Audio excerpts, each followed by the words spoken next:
Welcome to the CDA Institute's Expert Series, where insightful conversations intersect with global perspectives on defense, security, foreign policy, and international relations. Join us each week as we engage with the sharpest and most influential minds shaping discourse around the critical issues of our time. As a nonpartisan registered charity organization, the CDA Institute is on a mission to ignite informed debate on national security matters, particularly those affecting Canadian defense and the Canadian Armed Forces. With a focus on sustaining, renewing, and strengthening a community of practitioners, scholars, and policymakers, we aim to foster tangible solutions to current and emerging security and defense challenges. This is the CDA Institute's Expert Series. Cross-strait relations constitutes the intricate relationship between the People's Republic of China and Taiwan, officially known as the Republic of China. The nuanced nature of this relationship stems from a historical dispute over Taiwan's political status following its transition from Japanese to ROC administration after World War II, coupled with the subsequent division resulting from the Chinese Civil War. The central question at the heart of these relations revolves around the ongoing consideration of whether the PRC and ROC are still engaged in a civil war over the concept of one China. This inquiry further probes into the feasibility of unification under a quote-unquote one country, two systems framework, or the potential acknowledgement of both entities as separate countries, namely Taiwan and China, or two Chinas. Taiwan is governed independently of mainland China since 1949. The PRC views Taiwan as a renegade province and has been escalating tensions since President Tsai Ing-wen's election in 2016. Beijing has historically pushed the quote-unquote one China principle in the 1992 consensus, while Taiwan's leaders, especially under the Democratic Progressive Party, resist explicit acceptance and have explored alternative formulations. Taiwan's thriving semiconductor industry, led by companies like TSMC, adds a strategic dimension to the cross-strait equation with implications for global technology supply chains. In this week's episode, J.Michael Cole, Jude Blanchett, Shelley Rigger, and David Sachs join us to discuss the history of cross-strait relations, Taiwan's military and logistical capabilities, as well as Taiwan's strategic significance to the PRC. To begin our discussion, we'll turn to J.Michael Cole to discuss the CCP's covert influence tactics, PLA activity in the Taiwan Strait, and the implications of the 2024 Taiwanese election. Cole is a Taipei-based senior non-resident fellow with the Macdonald-Laurier Institute in Ottawa and the Global Taiwan Institute in Washington, D.C. Michael, thanks for joining me today. Great to have you on. You've researched and written extensively on the CCP's exercising of political warfare and sharp power in different countries. I'm curious if you might be able to discuss what you've discovered about the CCP's overall strategy and methods. This has been a very big topic in recent years, with more and more countries realizing as China becomes more active and more present in their regions, that with the opportunities that come with engaging the People's Republic of China, there are also some pitfalls. And now more and more countries are realizing that we are dealing with a Marxist-Leninist authoritarian regime that, particularly under Xi Jinping since 2013, has been more aggressive in seeking to shape the international order in ways that are more beneficial to its own ambitions. There has been great focus on the People's Liberation Army over the years, largely due to the fact that we have seen double-digit investments and modernization in the PLA for the past 20 years or so. But for far too long, people ignored the fact that behind the scenes, China was using leverage from its economy, was using engagement, to also corrode, erode, undermine institutions around the world, and particularly in democracies, again, in ways that sought to further its own interests. We were oftentimes dealing with institutions, organizations, think tanks, supposed academics, that we tended to mirror image. So we thought that we were dealing with normal counterparts as we understand them in academia and business circles and whatnot, without realizing that in the PRC today, and that's been the case for many, many years, there is a very, very constrained environment for organizations that are not beholden to the Chinese Communist Party. And again, especially under Xi Jinping, the CCP rules over almost everything. And more has been influential in organizations whose ability to do things is contingent on their doing certain things for the CCP. So what this means for countries worldwide, organizations, government, is that oftentimes, without our knowing it, we are inadvertently assisting the CCP in doing things that are not only beneficial to Beijing, but may also be undermining our own institutions. So not everybody is willingly or complicit in the activities of the CCP overseas. CCP has gained tremendously from ignorance worldwide, and again, the assumption that we were dealing with normal institutions. But more and more law enforcement agencies, intelligence agencies, think tanks, academic institutions are realizing that the multitude of vectors that China has been using to further its influence in our societies, whether it's business, academic exchanges, investment, and whatnot, is something that needs to be addressed. And the other big challenge as well is that a lot of the things, the so-called sharp power that China does in our societies, is not necessarily illegal, which means that our legal institutions, our law enforcement agencies, our intelligence agencies, oftentimes are not equipped to deal with this accordingly. So this has led in recent years to countries like Australia, for example, revising their laws so that they are equipped to deal accordingly with this type of influence in their democracies. The PLA increasingly violates the median line in the Taiwan Strait, which was historically respected by both parties for decades. I'm curious what the security implications of this are for Taiwan and for the region more broadly. Yeah, the median line was a tacit agreement by both sides, with a lot of encouragement by the U.S. military, which practically prevented military aircraft from both sides crossing a line in the Taiwan Strait. The reason why that line existed was that it would give time, mainly for Taipei, because Taiwan does not threaten China military. It would give Taiwan sufficient time to detect aircraft that are aiming towards Taiwan. So this was for awareness reasons, and gives plenty of reaction time for Taiwan to scramble interceptors if PLA aircraft were approaching Taiwan from that direct vector. Now, in recent years, Beijing, for all intents and purposes, decided to no longer regard that median line as something that needed to be respected. That also applies to Navy vessels as well, and we've seen more and more intrusions by those vessels in waters closer to Taiwan proper as well.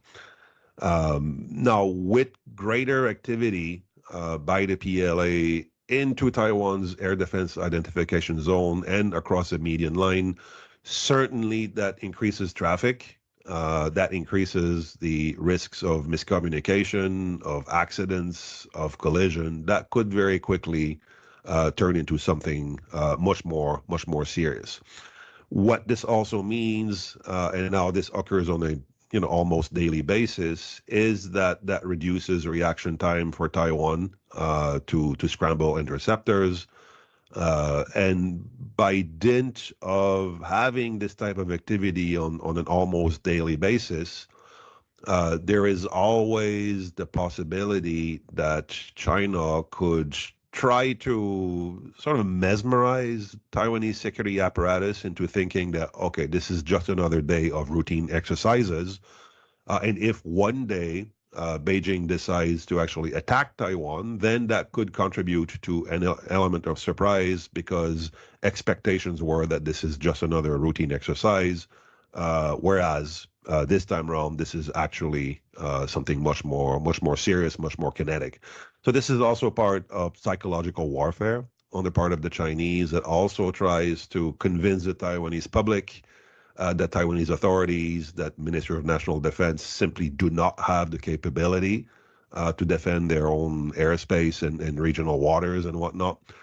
So this is another component as well that needs to be taken into account when China does that. So this is threat signaling, this is coercion. Oftentimes we'll see spikes in this type of activity coinciding with visits by senior foreign officials to Taiwan, by the announcement of arms sales to Taiwan, or declarations by organizations like NATO or G7 or G20 that also support or are deemed by Beijing to be supporting Taiwan.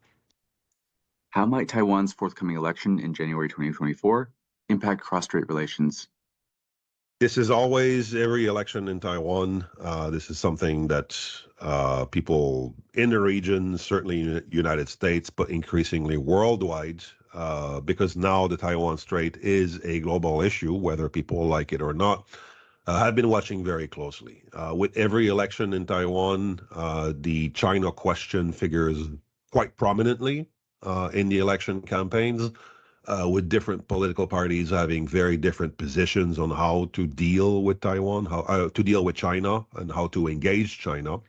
The ruling power right now, the Democratic Progressive Party, is more Taiwan-centric, is more wary of China, does not deny the existence or legitimacy of the People's Republic of China, but is much more anchored into Taiwan's identity, into the need to defend its values, its institutions, and ultimately its democracy. Much more Western-leaning as well in terms of its alliances and partnerships. Whereas you have opposition parties that tend to be, I would not say pro-Beijing, certainly not pro-unification. There are some, but they will never win elections. But certainly are more inclined towards greater engagement with Beijing, more investment in China, signing different types of agreements with Beijing as well.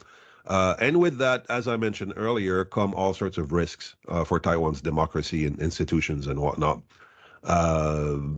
If the current government, the current vice president in Taiwan, William Lai, is the presidential candidate for the elections next January, if he were elected, we would see a lot of continuity. So continuity in terms of Taiwan being very firmly positioned in the democratic camp, working with countries in dealing with the crisis in Ukraine, for example, but also heavily involved in all sorts of initiatives that seek to defend democracy, promote democracy worldwide, and whatnot. But we would also see continuation of tensions in the Taiwan Strait because this is a government that Beijing resents and has repeatedly accused of being pro-independence. The more Beijing-inclined regimes would probably refocus Taiwan's external policies on reducing tensions with China. We would probably see a resumption of negotiations on all kinds of trade agreements and whatnot. So for the foreseeable future, if that were to happen, we would see very likely a reduction in tensions in the Taiwan Strait, at least in terms of Chinese military activity. But that being said, the fundamentals of that dispute in the Taiwan Strait, that is the very highly incompatible systems that exist in Taiwan and China, would not be resolved. And the only way for a government in Taiwan to sign some sort of a peace agreement or unification agreement with Beijing would have to be done over the heads of the great majority of people in Taiwan who simply do not want to be ruled by the People's Republic of China, and who remember very clearly what happened in Hong Kong after Hong Kong was returned to China in 1997. The opposition parties also, by deciding to focus more on relations with China, would inevitably reduce their involvement in democracy initiatives with United States and other countries around the world. Certainly, we would see a reduced, diminished efforts to reach out to other countries that Taiwan traditionally had not engaged in. In recent years, for example, we've seen tremendous uptick in activities with or collaboration with countries in the Baltics, with Central and Eastern Europe as well, which were not traditional allies of Taiwan. But these are all countries that have learned to live under the shadow of authoritarian regimes, and they have seen compatibility with what Taiwan is going through right now. So we would see, reduced diversification, probably greater dependence on China for its economic activity and investment, and less diversification towards South and Southeast Asia and towards Europe.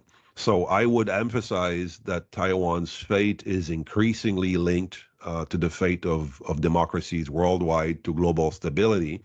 And I urge and very, very strongly encourage people to pay closer attention to what's going on in the Taiwan Strait, and in their own ways to find ways by which they can assist a democracy, a vibrant democracy that has a lot to contribute to the international community, and to be careful of not regurgitating the disinformation and propaganda that Chinese officials constantly bombard us with in ways that seek to, have us deny or simply ignore that Taiwan exists, or not to question Chinese claims on Taiwan. I think those are all very, very important issues to keep in mind. And I would argue that the fate of democracy itself is being played out here in the region right now, with Taiwan at the very center of this.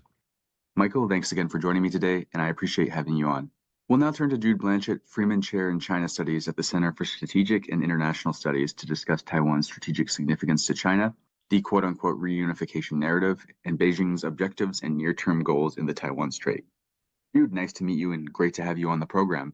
As a bit of an introduction for our discussion, what strategic significance would you say Taiwan has for China? I think there's a number of reasons why Beijing is so intent on achieving what it calls reunification. But, the first is that geographic proximity puts these two entities incredibly close together, less than 100 miles. And the island of Taiwan has always had strategic significance for what we call China, although, of course, what you call China has changed over the last several centuries. We have the People's Republic of China today. It was the Republic of China before, and then, of course, we had the imperial dynasties. That geographic proximity means that, in a negative sense, China wants to avoid certain outcomes. A close, enduring relationship between a democratic government on Taiwan and a rival in the United States, something similar to the situation that China faces in the Korean Peninsula, where, much as it does not like North Korea or finds frustrations with North Korea, it is a buffer between China and a pro-West democratic ally in South Korea. So that geographic and strategic relationship exists at a foundational level between Taiwan and China. It's also worth noting that Taiwan has become a ideological issue for the Communist Party as well. For the past 74 odd years, since the founding of the People's Republic of China in 1979, Beijing has been waging political warfare, economic warfare, and at times limited kinetic warfare in an attempt to reclaim Taiwan. And it has put the reclamation of Taiwan as a key legitimating narrative for the Communist Party, that it will overcome the territorial degradation and humiliation that previous governing authorities in Beijing had to endure, and be the final one to bring all the territorial pieces of Greater China under de jure control. What are Beijing's objectives when it comes to Taiwan, and what are some of the fundamental drivers of those objectives? I think Beijing has a number of strategies and goals it's trying to achieve. Certainly at the far end of this, Beijing would like to see Taiwan come under Beijing's de jure control, what the Chinese call reunification. And I think that's where most of the discussion in Washington, D.C., probably in Ottawa and in Western capitals, is trying to understand Beijing's drive to, I think, what we can bluntly call annex Taiwan. But Beijing has other more near-term goals that are arguably as, if not more, pressing for Beijing. The first and foremost is trying to deter political momentum in Taipei, supported by the United States, that could potentially lead to Taiwan making a more declaratory position on independence. Related to that, Beijing has goals of essentially trying to ring fence the Taiwan issue such that third countries like Canada, like the United States, Europe, Japan, South Korea, have some sort of natural distance between their relationship and Taipei's. And I think most countries, including Canada, have some variation of what we call a one China policy. But the conceit of the one China policy is that implicitly understood is that there will be retaliation if a given country moves too quickly, too fast in its relationship with Taiwan. And that's not based on inherently that Canada or the United States does not want a closer relationship with Taiwan. To put bluntly, it's premised on the fact that there are concerns about what the coercive punishment Beijing would enact if countries did try to quicken up and expand their relations with Taiwan. So oftentimes I think we're overly focused on an outcome that the Chinese would like to see, but frankly is still pretty distant, which is formally annexing Taiwan. And they're much more focused on a day-to-day basis on how do they shape political dynamics such that external partners, or I should say external powers, don't want to more closely align with Taiwan, and then within Taiwan, trying to shape politics such that there's a viable path towards starting formal political negotiations with Taipei about some sort of final resolution on Beijing's terms. What concerns would you say China's military posture in the Taiwan Strait might raise for Taiwan and the region more broadly?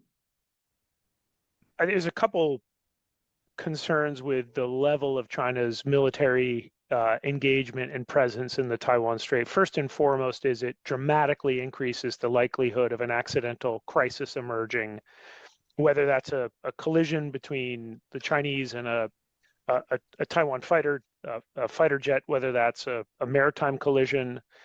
There is a lot of activity now in the Taiwan Strait between not just China and the United States and Taiwan, but you have other external partners like the UK, like Canada, who are increasingly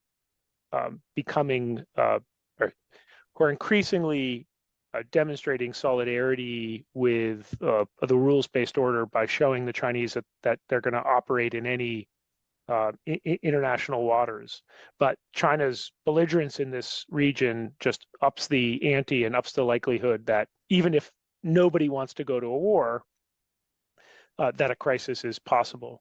The second is China's space to train, conduct exercises, and operate in the waters off of Taiwan are, of course, attempts to practice and learn and develop procedures and tactics for what could someday be an actual war with the United States. And this activity has increased substantially in the wake of then U.S. House Speaker Nancy Pelosi's visit to Taiwan last August, which of course Beijing responded to with unprecedented military exercises, and it hasn't really turned down the volume since. The third and final important reason why we should be concerned about China's the presence of China, but more importantly, the volume and tempo of Chinese activities in the Taiwan Strait is this is also designed by China to send a political signal to Taipei, which is you are surrounded, right? As daily, regular demonstrations of a pretty staggering power gap between Taiwan's own indigenous capabilities and those of China. So one of the reasons that the People's Liberation Army, or the PLA, frequently broadcasts images on state television of mock invasions is not just to rally domestic support in China, but it's to send very clear signals to Taipei about what the stakes are here. Basically, for China, a credible threat of an invasion is the foundation of Beijing's own deterrent strategy. As we think about this issue, we typically fall into a place of looking at it as a military issue. How do we deter an invasion? How does China develop the capabilities to invade? This is fundamentally a political issue. For Beijing, this is a political issue. It's an ideological issue. It's an issue of legitimacy. And really where the key area that we need to develop a better understanding of this as Western capitals is ultimately a military response is directed by political decision making, and as we develop military capabilities, I think it's more important that we focus on how do we develop a political consensus amongst relevant Western capitals about where and why Taiwan matters, and then start to begin to develop a sense of how we would navigate politically through a very fast-moving crisis. And unlike Russia, which is an important economy but not critical, China's is the second largest in the world. And so there's going to be a lot of voices who are going to urge restraint, call for caution when China escalates in the Taiwan Strait, precisely because they're concerned about some of the economic impacts. And I think it's important to be concerned about costs and trade-offs, but we should acknowledge and embrace early on that this is not going to be a straightforward issue of seeing the Chinese launch an invasion, then expecting that the United States and Western allies are necessarily going to intervene. We have to build that consensus, not take it for granted. Jude, thanks for joining us today. Next up, Shelley Rigger, Taiwan expert and Brown Professor of East Asian Politics at Davidson College. Shelley will provide a brief history of cross-strait relations, Taiwan and China's perspectives on key historical events, as well as current challenges in cross-strait relations and what we can expect in the near term. Well, Shelley, it's great to have you on today. Why don't we dive right in? I'm wondering if you might be able to provide a very brief overview of some of the historical context that has shaped cross-strait relations between China and Taiwan, maybe focusing on some of the key events or milestones. One of the things that's really interesting about cross-strait relations is that people in Taiwan and people in mainland China have a very different idea of what those milestone events ought to be. This was brought home to me really clearly during an event for students. It's called Straight Talk, and it's kind of a little bit of a conference or a camp for students from mainland China and from Taiwan. And one of the exercises that they do is to put a piece of paper on the floor for each of the main and most important formative events in cross-strait relations. And they're supposed to kind of space them out proportionate to the amount of time that elapsed between one major event and another. And the two teams of students, the Taiwanese students and the PRC students, did this one time. And the Taiwanese students started in 1895 with Taiwan's incorporation into the Japanese Empire. The PRC students started sometime around 1300 at the beginning of the Ming Dynasty. So a critical part of the cross-strait challenge is precisely the very different understanding of what are the relevant historical moments and why. So the reason that the Chinese or the PRC students started so early was that according to the PRC official history, Taiwan was understood as part of China very early in the dynastic era. So that if you look at very old maps, sometimes you'll see you'll see China, or you'll see Taiwan on a map of an early dynasty. And so therefore, this means that Taiwan has always been part of China. So that's the PRC position, is Taiwan has been part of China since time immemorial. And because the PRC is the government of China, Taiwan is part of the PRC, or should be part of the PRC, and is part of the PRC, but not under its jurisdiction today. For people in Taiwan, they tend to see this story starting at the earliest in the 1500s, when people from mainland China first began traveling to Taiwan and settling there.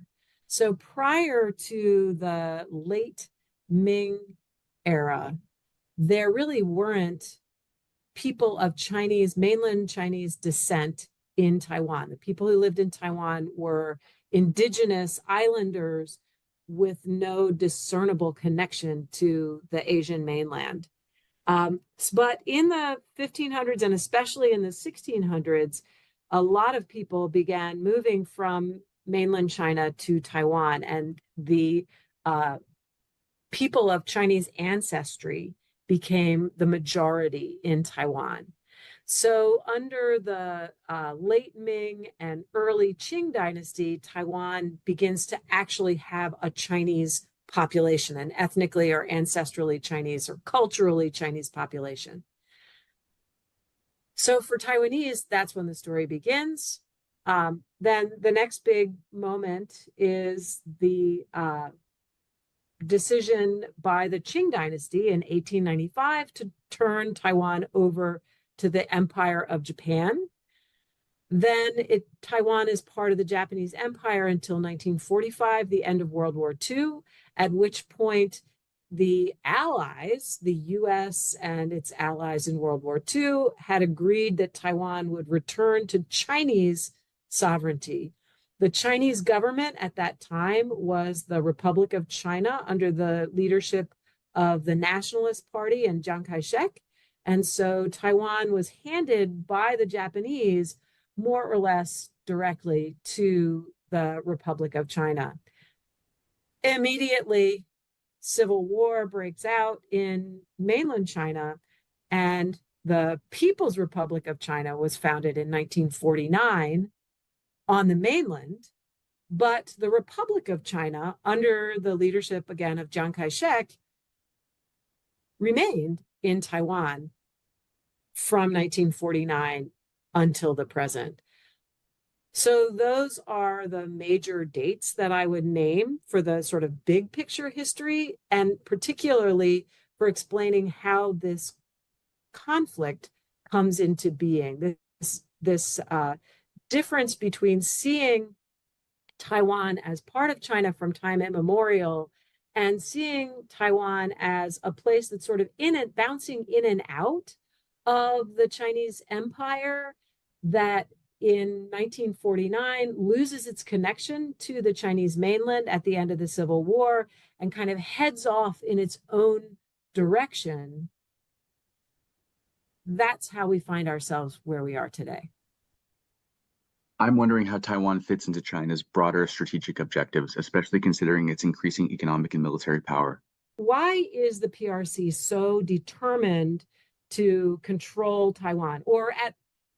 And in fact, is the PRC determined to control Taiwan, or is the PRC just determined not to let someone else control Taiwan? And this is a really hard question. There's a wonderful book. It's not a new book, but a wonderful book that is still the best on this topic, Why Taiwan, by Alan Wachman. And Alan made the argument that Taiwan occupies a strategic geographic position for any Chinese mainland state, both as a bridgehead for adversaries to reach the Chinese mainland, and as a bridgehead in the other direction for mainland Chinese governments to expand their power into the Pacific Ocean. So in Wachman's view, the real motivation here is geostrategic, that at best, mainland Chinese states, starting with the Ming and the Qing, and then the ROC, the Republic of China, and now the PRC, they would like to control Taiwan at best because it allows them to project power into the Pacific, and at a minimum, because that keeps it out of the hands of adversaries who might press mainland China from a stronghold on Taiwan.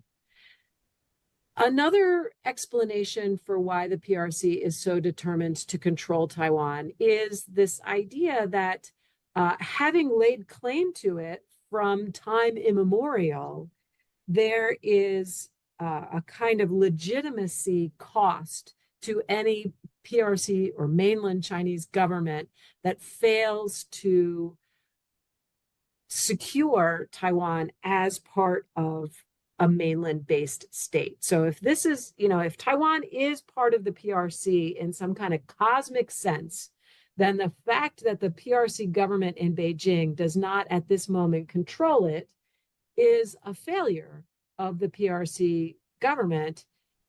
And who is it failing? It's failing its ancestors in a sense, right? It's let down the civilization that it claims to embody and represent.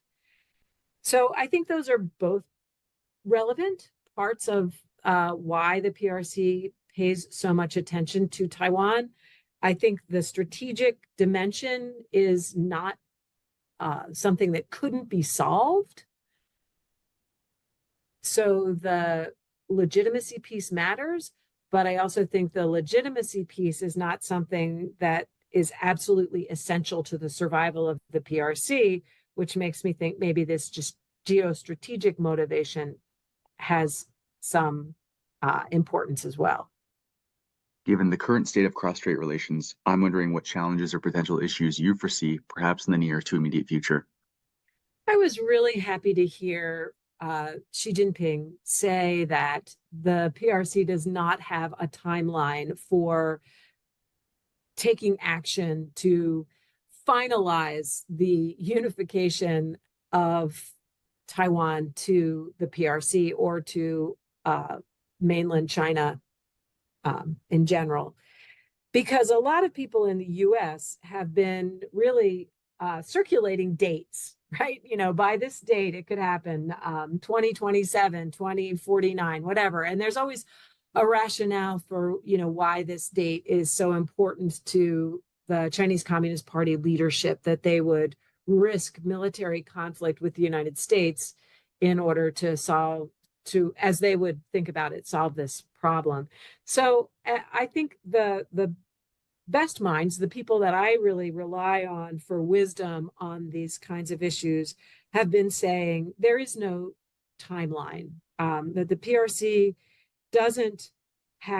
it is not interested in locking itself into any course of action before it is fully ready and certain that taking that action is in the best interest of the PRC. So when Xi Jinping himself last week, 2 weeks ago, said that there was no timeline, I felt like this was confirming that the people that I listened to for wise advice on this matter are correct, that they understand better how the PRC looks at these things. So I think what Beijing worries a lot about being pulled into a military conflict for which it is not ready.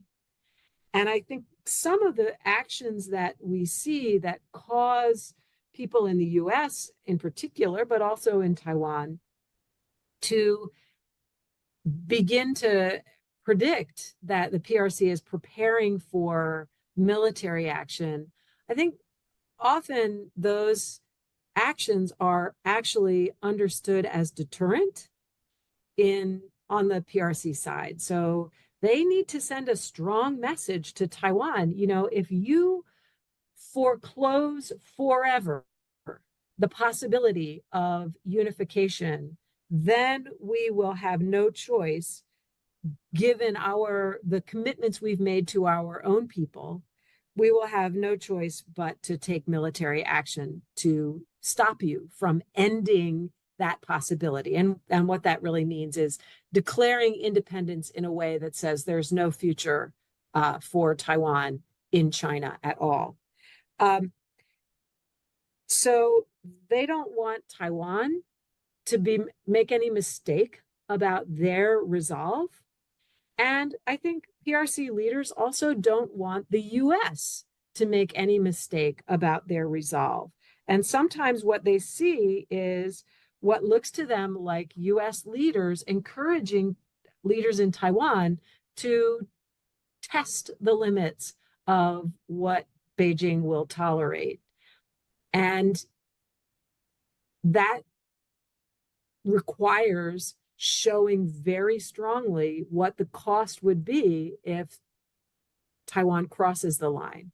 So, I think sometimes we assume that our actions, for any country, assumes that its own actions are aimed at deterrence and security, but everybody else's actions are aggressive and offensive. And I think we're in that kind of dynamic with China right now, that they worry that the U.S. is pushing Taiwan in a direction that will force China's hands, and they don't want that to happen. And so they're trying to deter us by showing strong resolve. Shelley, you've been great. Thank you. To close out today's episode, we'll turn to David Sachs to discuss Taiwan's defense capability needs, especially considering China's military modernization, enhancing logistical and military capabilities, particularly in the event of a naval blockade, and strategic policy adjustments the United States should consider to effectively deter conflict and maintain stability in the Taiwan Strait. David is a fellow for Asia Studies at the Council on Foreign Relations, where his work focuses on U.S.-China relations, U.S.-Taiwan relations, Chinese foreign policy, cross-strait relations, and the political thought of Hans Morgan Bao. David, good to have you on today. For starters, what specific areas of Taiwan's defense capabilities would you say might need enhancements to effectively deter potential aggression? So I don't want to sound flip, but my answer is everything. Taiwan is facing a country of 1.4 billion people, the second largest defense budget in the world, military modernization that is quite unprecedented in modern history. If you look at the PLA's capabilities, it's fielding fifth-generation fighters, it has nuclear-powered submarines, anti-ship ballistic missiles, hypersonics, advanced air defenses, the list goes on and on. And so there isn't a single kind of system or platform that Taiwan needs that will be a magic bullet that will solve all these problems and deter Beijing. It's going to need to invest in an array of capabilities. And so when we look at what Taiwan has and what it needs, the list is quite lengthy, but what the United States, I think, has been pushing Taiwan to really invest in, the keywords you'll hear out of Washington are asymmetric and innovative. And so it's not to try to match Beijing, ship for ship, plane for plane, because you're not going to be able to spend what China spends on defense. And Taiwan, obviously, as an island of 23 million people, doesn't have the same resources that China has. But there are certain cost-imposing strategies that Taiwan can pursue. So a lot of these things are missiles. I think that's the principal kind of capability that the United States is seeking Taiwan to build out, and that Taiwan, to its credit, is investing in terms of its own indigenous capabilities. So, its own anti-ship ballistic missiles, air defenses as well, talking about mines, which Taiwan is also invested in, unmanned platforms, whether it's drones, as well as unmanned underwater vehicles. So these are all the types of things that Taiwan, should be pursuing, I think, in the view of the United States and others, while also recapitalizing, what you would view as the traditional platforms that any military has. So it's upgrading its F-16 fleet.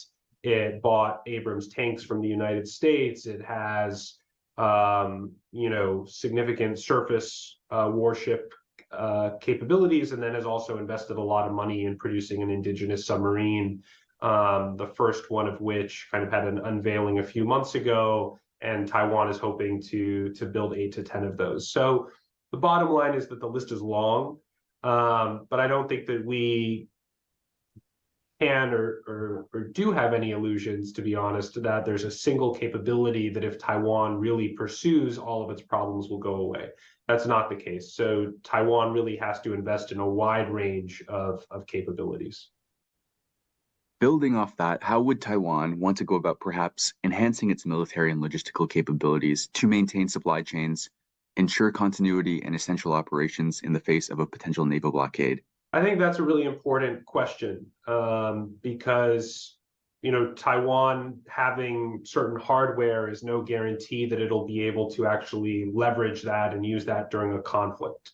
We should all assume that the PRC will attempt to degrade or destroy Taiwan's command and control infrastructure, sever undersea cables, take out any forms of communication to the outside world.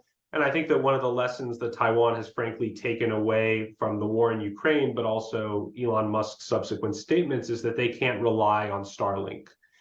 So they need to find solutions to this. So the digital ministry in Taiwan is looking at alternatives to Starlink and other ways to maintain communications during a crisis, while the Tsai administration in Taiwan has put more emphasis on actually those elements outside of MND, the Ministry of National Defense, that could complement the military during a potential conflict. And so, this is about how to mobilize the rest of the citizenry, how to enhance the training of the reserves.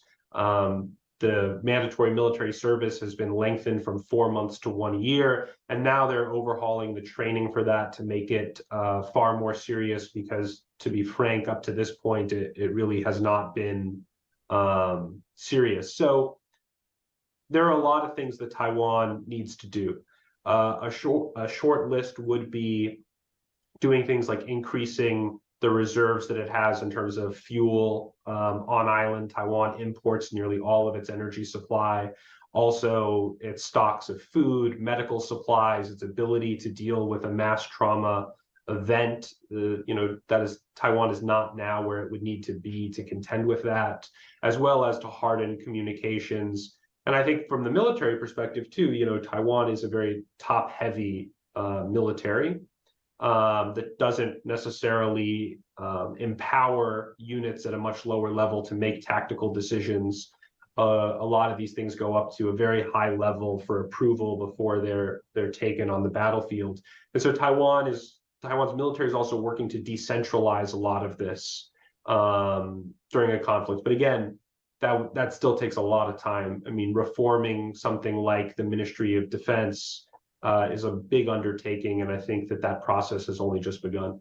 In light of a more capable, more assertive China, dissatisfied with the status quo, what strategic policy adjustments would you say the United States could or should make to effectively deter potential conflict and maintain stability in the Taiwan Strait? I mean, that's the million-dollar question, and there's a range of views on this in the United States. I mean, I wrote a couple of years ago a piece arguing for the United States to shift from strategic ambiguity to strategic clarity, and to publicly state that it would come to Taiwan's defense in the face of PRC aggression. In my view, strategic ambiguity was formulated and designed for a world in which the possibility of Taiwan provoking a conflict through a declaration of independence is just as likely as the PRC provoking a conflict and deciding that it wants to resolve this militarily. But in my view, that's not the world we live in anymore. I don't believe that Taiwan is going to do something irresponsible and declare independence. Public polling in Taiwan supports this. Statements by Taiwan's political leaders across the spectrum support this as well. So I think U.S. policy needs to shift to a posture of actually focusing much more on deterring PRC aggression against Taiwan.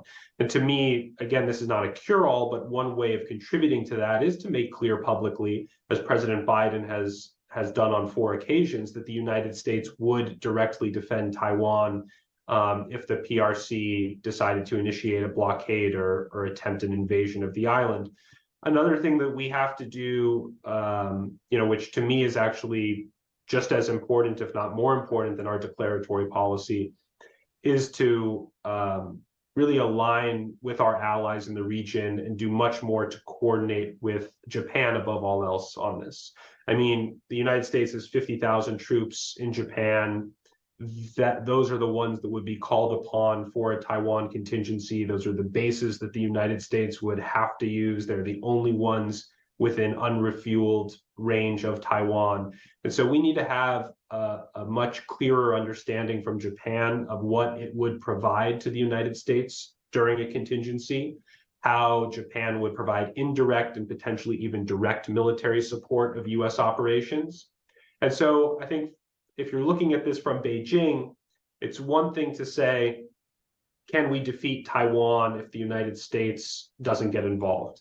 Okay, then the next layer of questions is, can we defeat Taiwan and the United States in tandem? And then the next layer, which is even more complicated, well, what if it's Taiwan, Japan, and the United States? And that's introducing a whole new level of complexity to the PLA that I think would complicate planning and bolster deterrence. And if you go beyond Japan, again, other US allies in the region are critical to this effort, and that would be the Philippines, Australia, and South Korea. They all have capabilities that they can bring to a fight. And I think that these conversations are being had in Canberra, Manila, and Seoul to some extent. But really, a lot of this preparation, of course, needs to be done ahead of a conflict. If we are having these conversations, after the balloon goes up, so to speak, it's too late.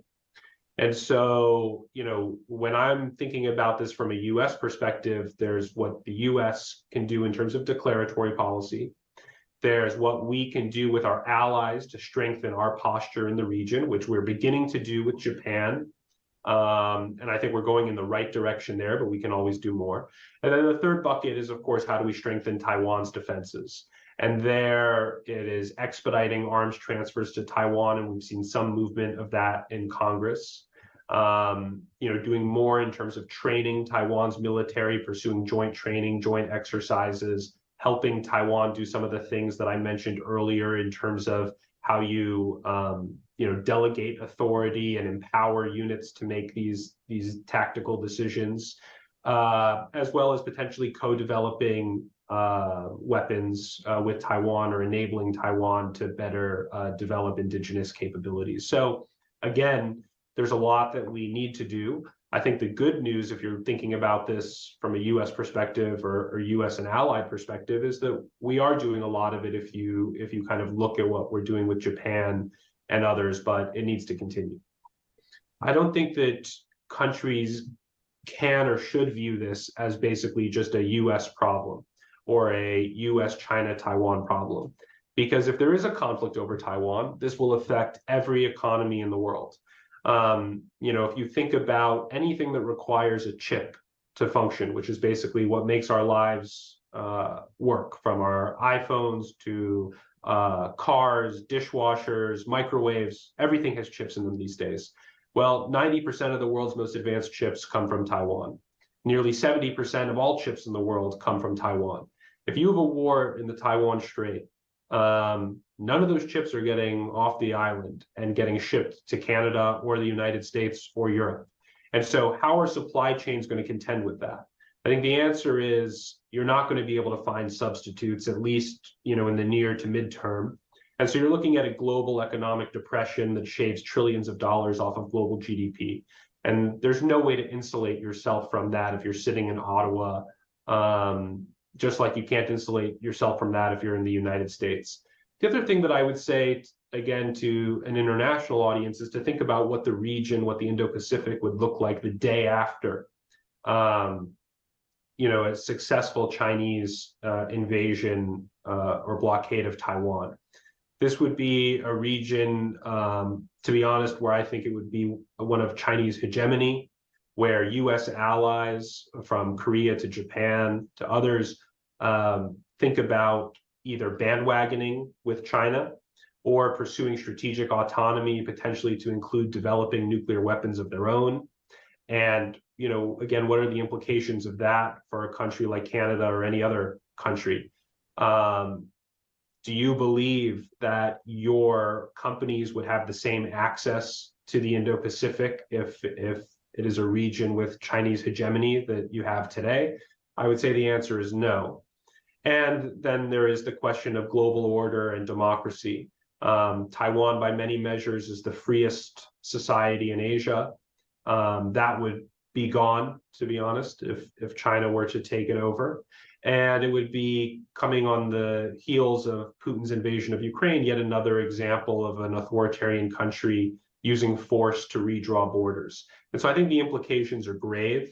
And I don't think that a country can basically just say, well, it's not my problem, because Taiwan's geographic position, its economic position, and lots of other factors that I've tried to explain, all reveal the global implications that any conflict in the Taiwan Strait would have. David, thanks for joining me. That's all for this week's episode of the CDA Institute Expert Series. To learn more about the CDA Institute, you can visit our website at cdainstitute.org.